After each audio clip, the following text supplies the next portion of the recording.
श्री स्वामी समर्थ अवधूत चिंतन श्री गुरुदेव दत्त. तर आज आहे माझा पारायणाचा पहिला दिवस आणि आज मी तुम्हाला माझ्या व्हिडिओमध्ये दाखवणार आहे की पारायण करताना आपण मांडणी कशी करून घ्यायची किंवा मग संकल्प कसा करायचा याबद्दल तुम्हाला माहिती सांगणार आहे मी. तर 4 वाजता उठलेली होते आणि मांडणी वगैरे सर्व चौरंगावर कपडा वगैरे आथरून घेतला, पोती पण पुसून घेतली आणि मग स्वामींचा फोटो पण स्वच्छ पुसून घेतला. त्यासोबत फोटो ठेवण्याच्या आधी मी एक पान, अक्षता, हळद कुंकू असं टाकून स्वामींचा फोटोची स्थापना केली. त्यासोबत मग इकडे कलश स्थापना करताना पण तसंच करायचं. पाण्यामध्ये आपल्याला 1 रुपयाचं नाणं आणि अक्षता, हळद कुंकू वगैरे ठेवून घ्यायचं आहे आणि कलश स्थापना करायची आहे. आपल्याला 5 नागविलीचे पानं ठेवायचे आहेत आणि कलशाला पण आपल्याला स्वास्तिक वगैरे काढून घ्यायचं आहे.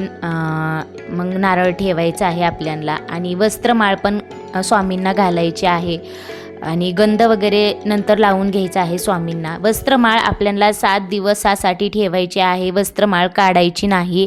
आणि समोर ठेवले मी 5 पानं पण ठेवले, कलशला पण 5 पानं ठेवलेले आहेत आणि स्वामींपुढे पण 5 पानं आणि वटीचं सामान ठेवलेलं आहे. तर इकडे हार पण घातला आहे मी स्वामींच्या फोटोला. तर इकडे सर्व फुलं वगैरे ठेवून घेणार आहे आणि 4ला उठले होते मी आज आणि 4पासून चालू आहे तयारी.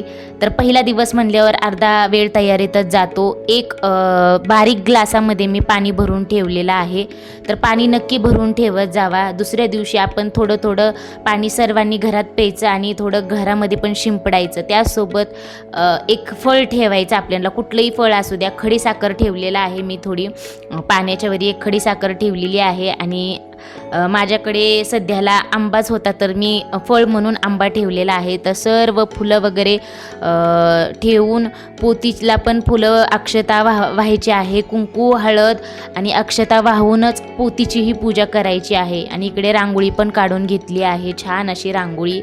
तर खूप मोठी काही काढली नाही पण छोटीशी रांगोळी काढलेली आहे.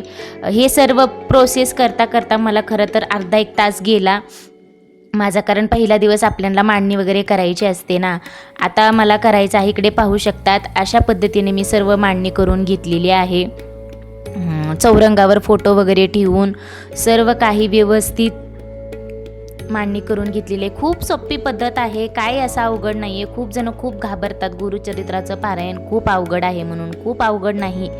तर इकडे मी संकल्प करण्यासाठी हातामध्ये अक्षता घेतलेला आहे थोडा आणि त्यासोबत एक फूल घेणार आहे. एक फूल घ्यायचं आहे आपल्याला आणि त्यामध्ये हळद कुंकू वगैरे टाकायचं आहे. आणि हळद कुंकू वगैरे टाकल्यानंतर आपल्याला आपल्या कुलदैवतेचं नाव घ्यायचं आहे, आपलं नाव घ्यायचं आहे आणि त्याचसोबत आपल्याला कशाबद्दल आपण संकल्प करत आहोत, आपली काय इच्छा आहे त्याचं नाव घ्यायचं आहे आणि थोडंसं पाणी टाकून आपल्याला ते एका प्लेटमध्ये असं इच्छा आपली सांगून सोडून टाकायचं आहे. आपल्या कुलदैवतेचं नाव आणि आपलं नाव आणि त्यासोबत आपली काय मनोकामना आहे किंवा काय आपली इच्छा आहे ना त्याबद्दल बोलायचं आणि आपला संकल्प अशा पद्धतीनं सुरू होतो किंवा अशा पद्धतीने संकल्प करायचा. पारायण करण्याच्या आधीच हा संकल्प करावा लागतो. अजून काही नियम आहेत ती मी उद्याच्या व्हिडिओमध्ये सांगेल, पण आज सध्याला मी स्वामींची पूजाची मांडणी कशी करते, गुरुचरित्र पारायणाची मांडणी कशी करते किंवा संकल्प कसे करते याची मी माहिती सांगितलेली आहे. तर नक्की कंटिन्यू राहा आणि व्लॉग जर आवडला किंवा व्हिडिओ जर तुम्हाला आवडला ना नक्की व्हिडिओला लाईक करा. चॅनलला जर सबस्क्राईब केलं नसेल तर सबस्क्राईब करून घ्या. तर मी सर्व कुलदेवताचं नाव वगैरे घेऊन मग संकल्प मी सुरू केलेला आहे. आणि हे पाणी आपल्याला झाडाला किंवा तुळशीला असं आपण टाकू शकतो, पण झाडालाच टाकायचं. आणि पूजा वगैरे करून झाल्यानंतर इकडे मी आता पोती वाचण्याची सुरुवात केलेली आहे.